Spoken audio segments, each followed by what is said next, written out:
जम्मू कश्मीर के अनंतनाग से आए एक बयान ने जम्मू कश्मीर की सियासत में हलचल मचा दी है। वज़ीर आला उमर अब्दुल्ला का कहना है कि अगर रियासत का दर्जा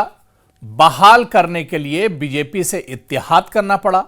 तो वो वज़ारत आला छोड़ना पसंद करेंगे, यानी वज़ीर आला का जो ओहदा है, वज़ीर आला की जो कुर्सी है, वो उसे छोड़ना पसंद करेंगे। उन्होंने जमहूरी जद्दोजहद की बात की और साथ ही लद्दाख के नौजवानों के खून बहने का हवाला देकर एक जज्बाती मगर सियासी पैगाम भी दे दिया है। सवाल यह है कि क्या यह बयान एक सियासी मशवरा है या फिर मरकजी हुकूमत के लिए दबाव डालने की कोशिश।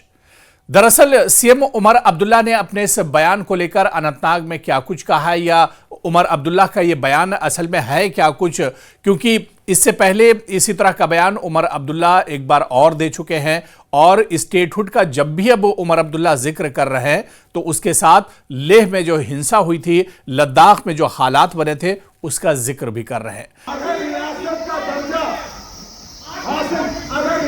का दर्जा हासिल करने के लिए बीजेपी को हुकूमत में शामिल करना जरूरी है